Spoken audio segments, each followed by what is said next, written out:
Okay. Hello. Hi. How have you been over the past couple weeks?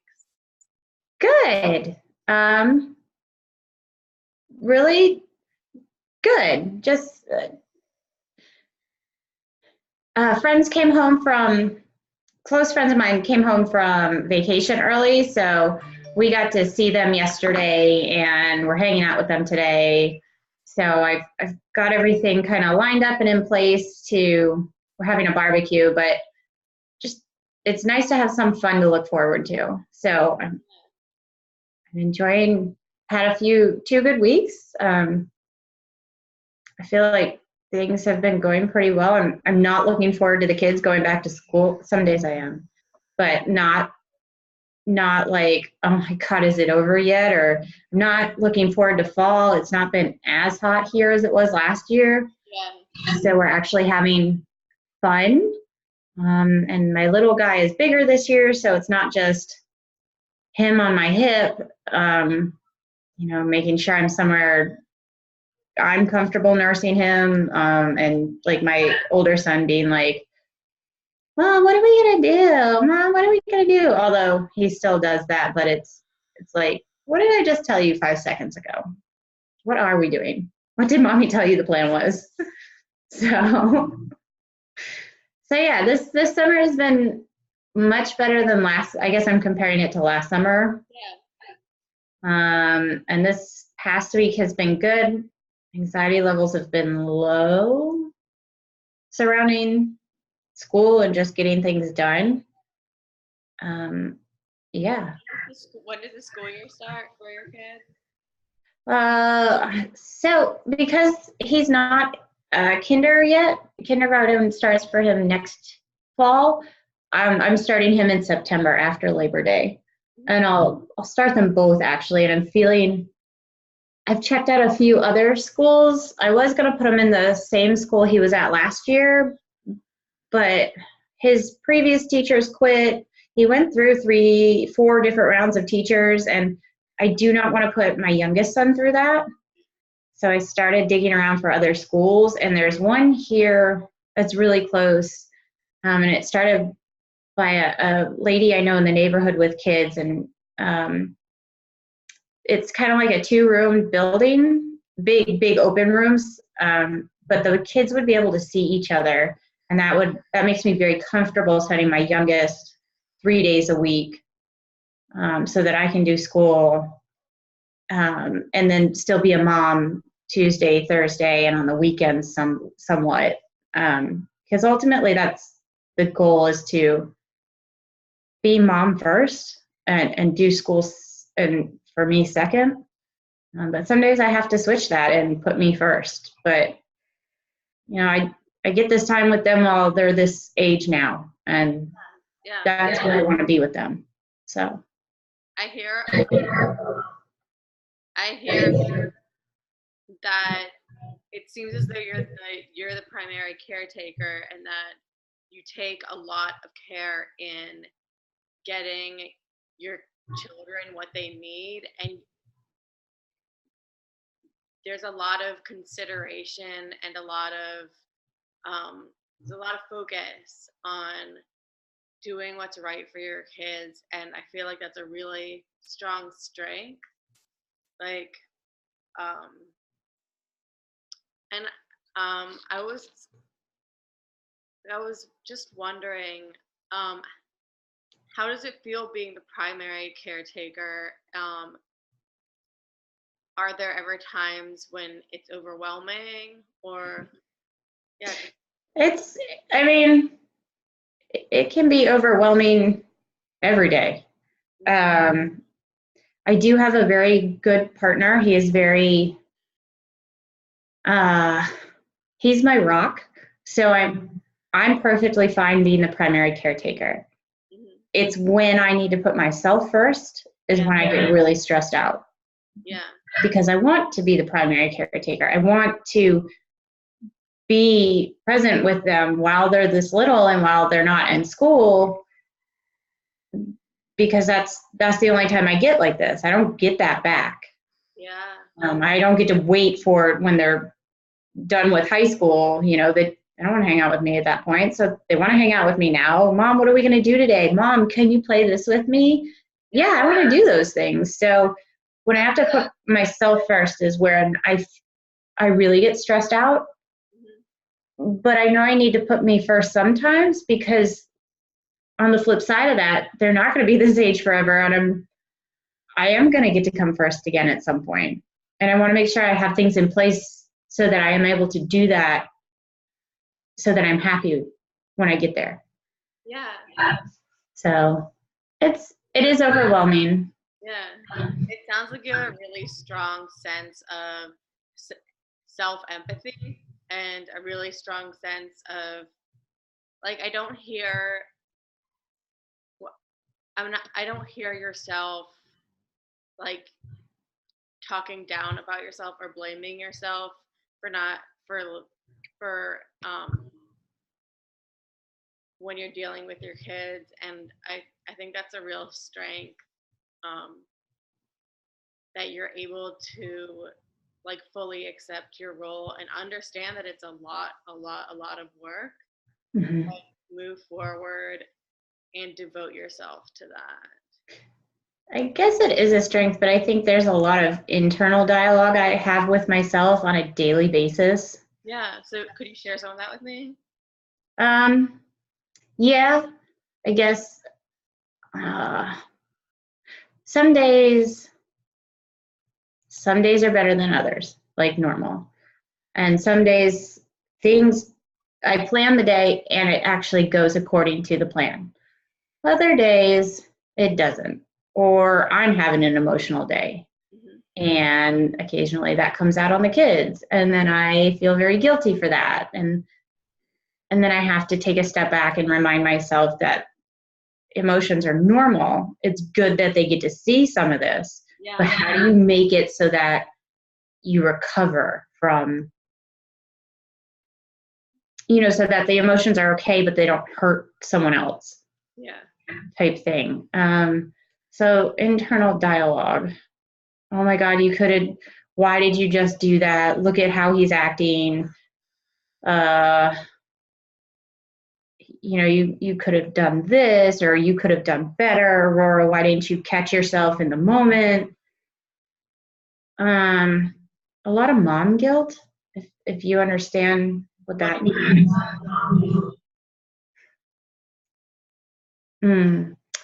I could have done better. I could always do better, always do better, always do better. You're going to mess him up. But part of that overwhelming struggle is I've already told myself I'm going to mess this up. None of us come with instructions. Yeah, that's we can only do what we can, to realize, just to watch and make sure that, he's getting most needs met. We don't hit in our family, we choose, because you can't tell them don't hit your brother. Well, mom and dad, you hit me. Well, that would just be stupid. So we both decided, well, I decided for us. I didn't want to hit the kids. I didn't want to spank. I didn't want to do that kind of stuff. And if one of our kids came out and that was really pushing boundaries and that was something we really needed, that this kid maybe needed from us on some weird level, which I don't necessarily agree with that statement, but we would reevaluate how to discipline, because every kid's different. But neither one of our kids push enough to where I feel physicality needs to be taken with them. So we don't hit for that reason. And then I don't know where I was going with that. I lost track. What was your question? I'm just observation. I feel as though as women, and particularly as a mother, as a woman who has children, there's certain expectations that are put on women, that they always have to have it together. Mm-hmm. They have to be perfect, that they have to be the perfect parent. And I feel like a lot of that comes from, how we were conditioned, even if we weren't personally conditioned like that. um, if it's institutionalized in terms of like how our teachers taught us or how our neighbors were, or there's all these ways in which it can seep into the way we see ourselves, and make us be harder on ourselves than we need to be. Mm. And it's a lot to do with gender roles and the higher expectations that society has on women, that they not only have to be perfect parents, but they also need to be, whatever, perfect cooks and beautiful, and all the things that like we deal with on an everyday basis as women. And one really great kind of like internal exercise you can do is just notice your thoughts when you're dealing with, a child acting up, or a situation in which you're starting to feel like bad about, or like even a hint of like, oh no, I'm not being a perfect parent. It's just to like notice that self blame. Mm-hmm. It's a lot of the self blame, it's not even coming from us, it's coming from how we were socialized. So it's like the self blame, it's how we were socialized, then we internalize it. So we internalize it and we talk to ourselves in these blaming ways. And I think noticing the self blame and then flipping it around and turning it into empathy can really help in certain situations. Like if you feel like, oh, I should have done this, I should have done this, I'm not a good parent for, whatever, catch yourself, be like, I'm blaming myself, and then realize I'm doing the best I can. My kids are healthy, and and like our family life for the most part is great, and I'm, Yeah. realizing that you are doing a great job, and that a lot of these concerns are kind of like these social messages that we internalize. Yeah, I do try to, when I get into a situation where I feel like I'm not doing the best that I can, is just if I'm not reacting to something, because I still react, and that's what it is. I'm human. They're pissing me off. They've pushed me to a point where I can no longer take a step back, and I just happen to react. But after that, hey, mom was irritated. Yeah, I got mad. That's what mad looks like. yeah. Um, Throughout our sessions, that one of your like really awesome strengths is being able to reevaluate situations that happen and reframe them. And reframing is so important, But I've noticed that throughout a lot of our sessions is that instead of taking things personally, you have like a really great innate ability to reframe. There's I haven't looked at it in that. what? I never looked at it as a reframing, as yeah, I guess I never really looked at it as a reframing. It's actually nice to hear. Thanks. Yeah. And sometimes when you actually have a word for it, you're like, I'm reframing right now. I should be very proud of myself because I'm utilizing a skill to that like for the betterment of myself and my family. Yeah. Yeah. And I'd rather teach them that than just blowing up and being mad. Yeah. Because I want them to see that it's okay to have the emotions as long as you recover from them, if it's something that wasn't necessarily socially acceptable, or like, Yeah. it's just not good to hang on to anger. And I guess I'm lucky. I don't think boys do that as much as girls. Uh-huh. So but then again, gender doesn't always matter with that. But they seem to let things. My youngest really lets things go, but he is all of two. So we'll see how that continues. I think the reason that gender matters is that girls, it's getting a lot better, but girls are still socialized differently than boys in terms of schooling, in terms of institutional, like anything institutional or medical or school or camp or anything where they're with other people, they're going to be receiving these messages about themselves, and it's a lot. It takes a lot for someone to be able to overcome these social messages to become a fully empowered person, and not someone who is just like someone who is just constantly struggling with society's expectations of them. And I feel like with your boys, one thing that would be a great thing, and I feel like you already are, like, honestly, your parenting techniques seem really effective and really great. I But hope so. make sure that, and you already mentioned this actually, is to make sure that they know they can cry, that they know that they can be sad, that they can express their feelings. And I've heard you talk about that it's okay to mess up, it's okay to like cry. Because I think one of these like social values that gets passed down is that boys have to be strong and valiant and not and silent and are not allowed to show emotions, and Yeah. very damaging for the boys, and they can, it can hurt them, a lot, and it can hurt them like if they're made fun of for showing emotion. So Yeah. teaching them early on that that as boys they can have emotion, they should have emotion, they're human beings. Yeah. They don't have to have a stiff upper lip or stoicism. That having emotions is part of being human, no matter what gender you are. And I have noticed in a lot of our sessions that you do teach your boys that it's okay to show emotion. And so I guess I'm just reinforcing that as like one of the strengths I've noticed in you. Thanks. I hope so here's that guilt. I hope I'm doing a good job.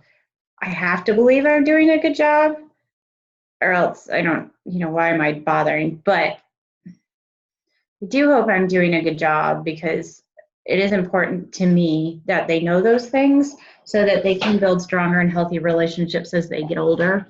Because something I need from my husband is more emotion. And I don't know if I've necessarily asked him point blank, I need this from you. I don't know how you can work on this for me, but this is something I need. Yeah.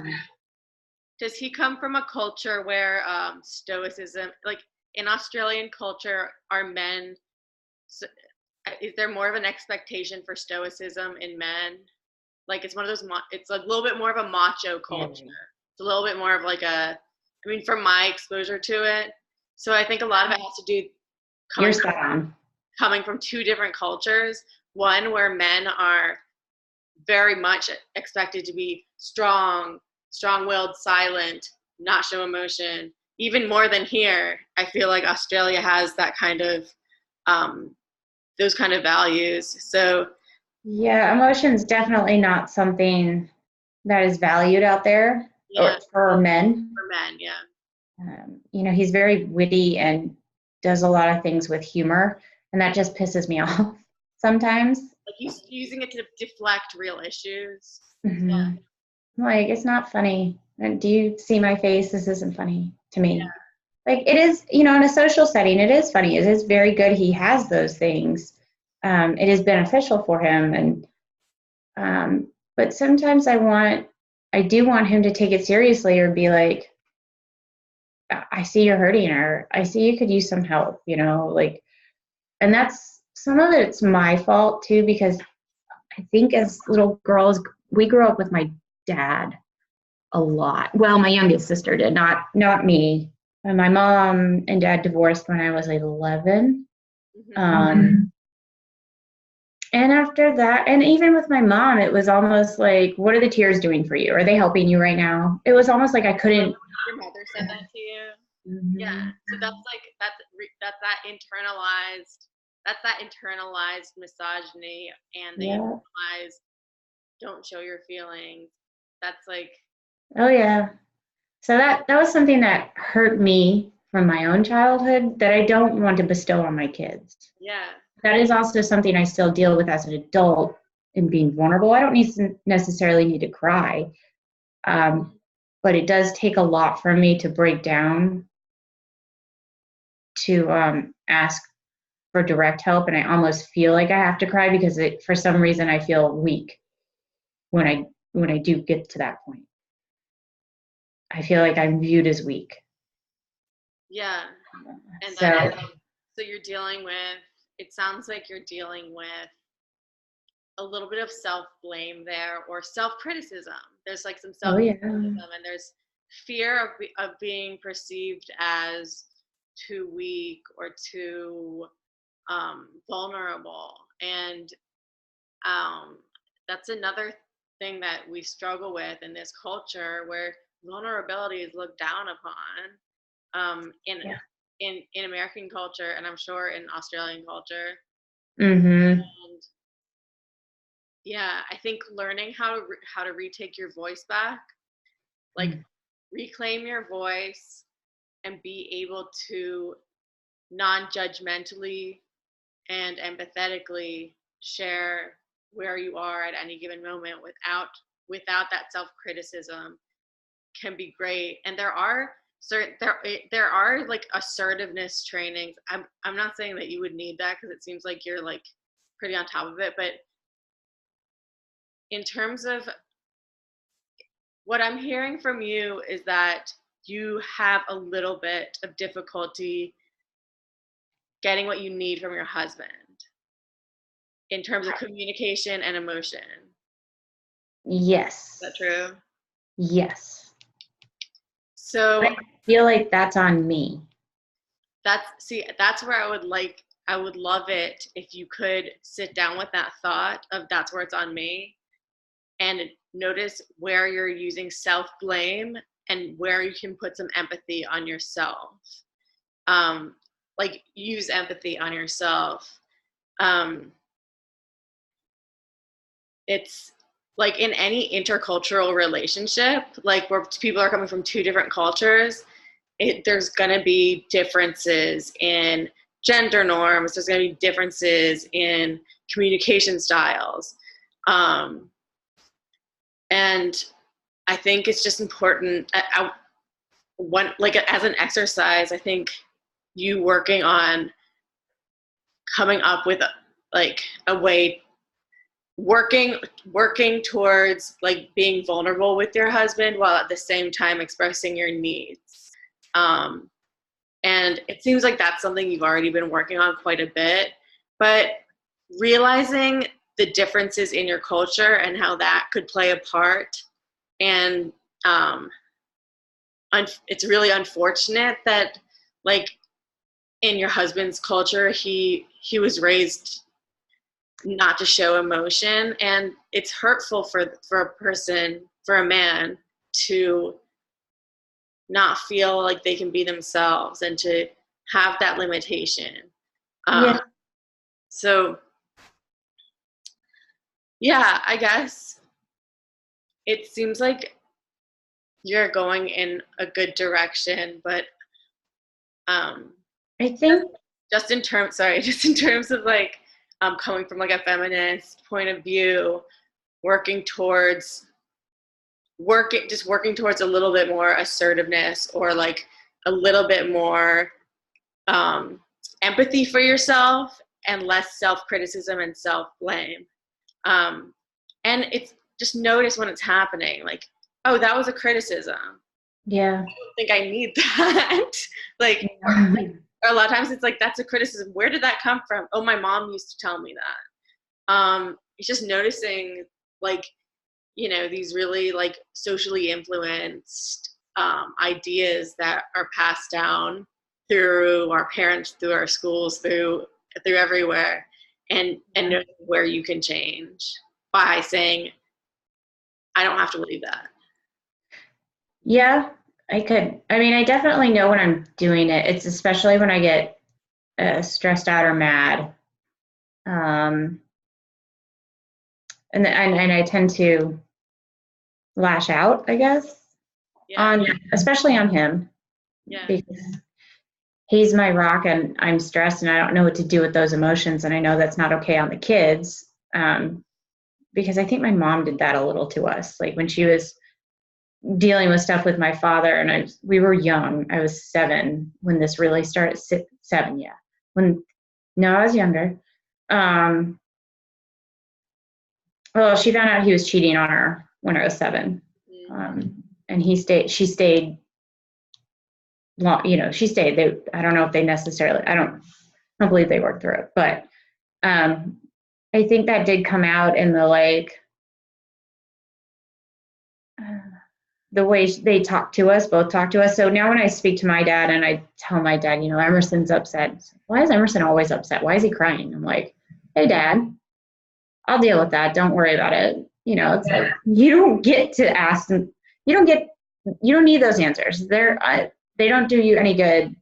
And you get stressed out and I don't need your stress. Like I've got enough. Like I have seen the type of individual he was with my mother with 3 young kids. Yeah, he doesn't handle it. He gets anxious and pissed off and then goes away. And my mother was meant to deal with all of that. So it's like for you, it's a really familially, like your family background cemented it into you that the woman always has to be the caretaker in terms of emotions, and the woman always has to be the more nourishing one. It sounds like that was like a family dynamic. Yeah. I guess that would be. They both came from families of 5.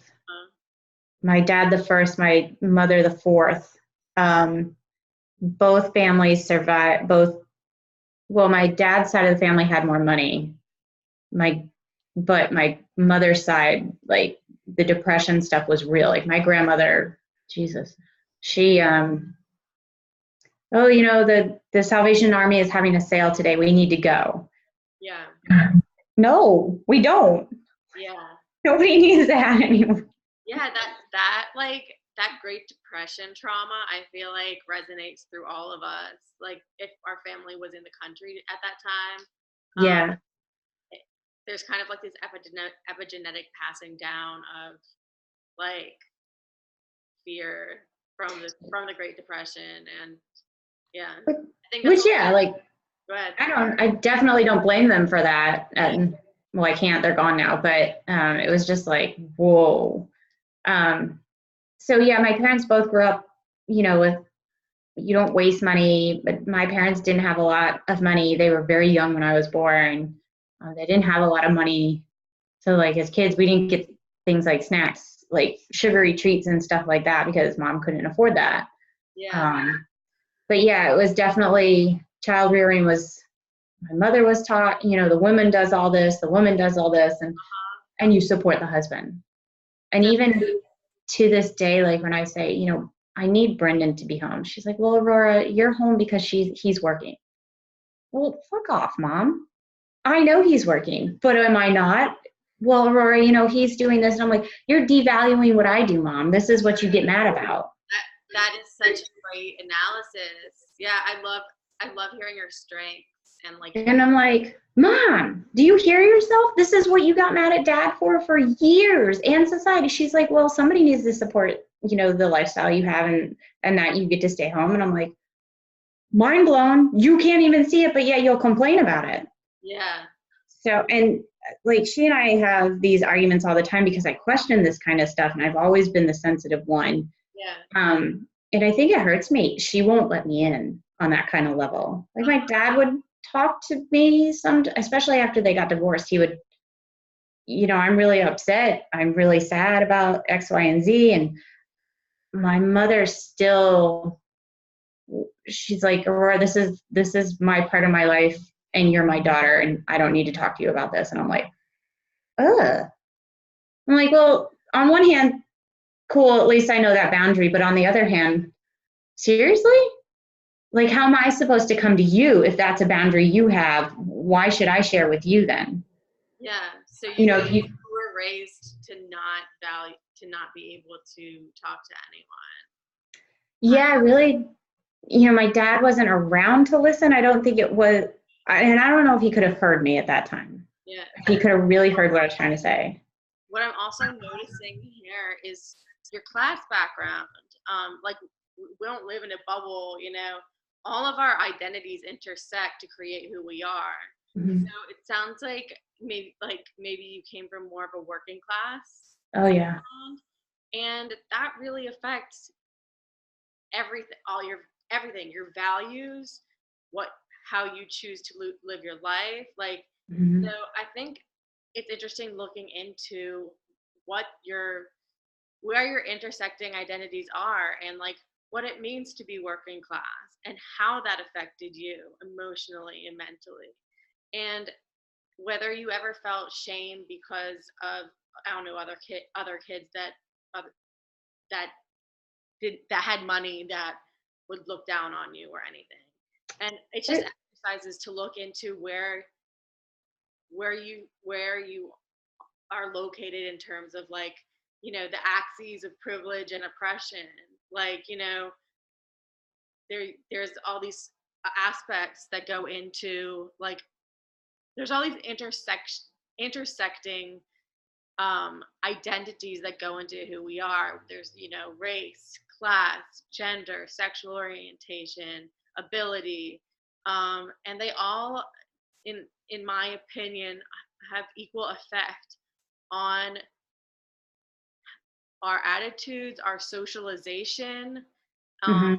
and a lot of the symptoms that we display, if people with mental illness, a lot of that can be, like, traced back to how are you treated because of this oppression or whatever. Yeah. I realize all those things. I wouldn't say, I mean, yes, my parents were both working backgrounds. My dad's side of the family had some money, although his father, my grandfather, blew it all, which is a problem, which is part of my father's family dynamics problem, which is part of why he's such a workaholic. But because of the workaholic issue, I would say we were definitely middle to upper class. I never felt like I was looked down upon from the kids who had more money. I was just, I don't think I paid any attention to it. I want to think I didn't pay any attention to it. Maybe I'm missing something, but I just don't want my kids to be able to come to me. Yeah. I want my kids to come to me and my husband.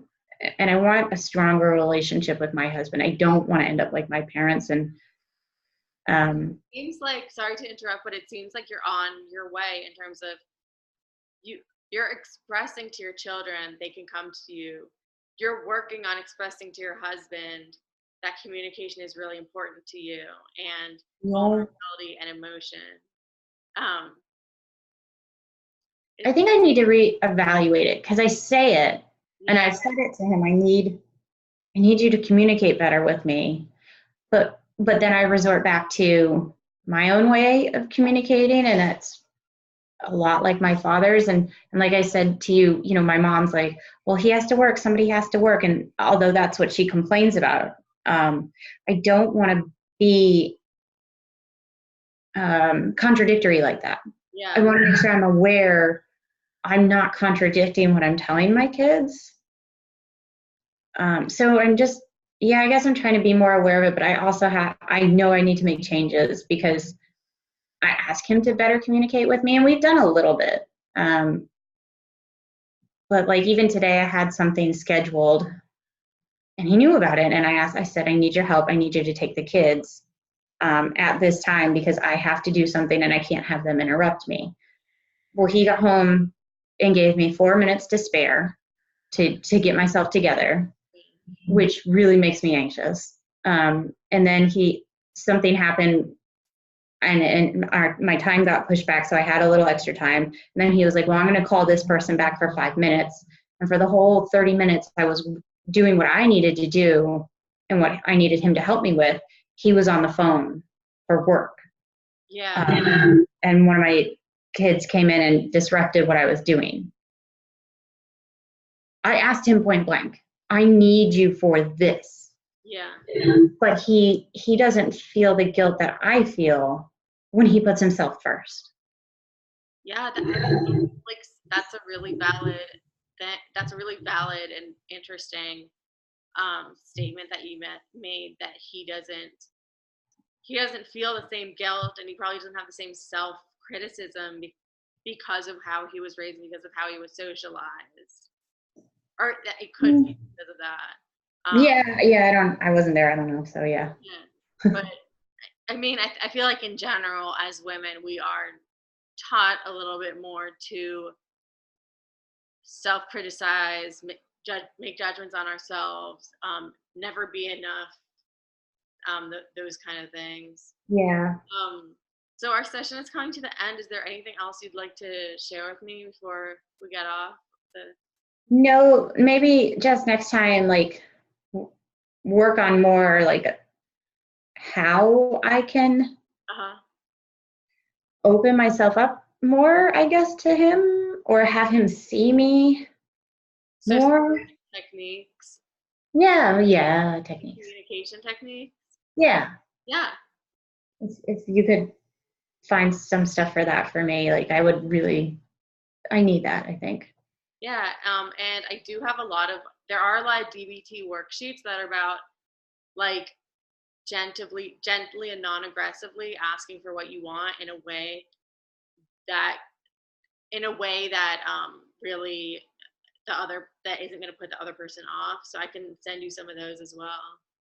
Yeah, that would be good, because at this point in time, he reads into things because I use criticism to keep myself safe, I believe. Yeah. And he reads into it when I ask him, like, why are you being so critical? And I'm like, I'm asking you. So, our circle is there and it needs to be interrupted. And since I'm the one asking for the change, I guess I should be the one doing it.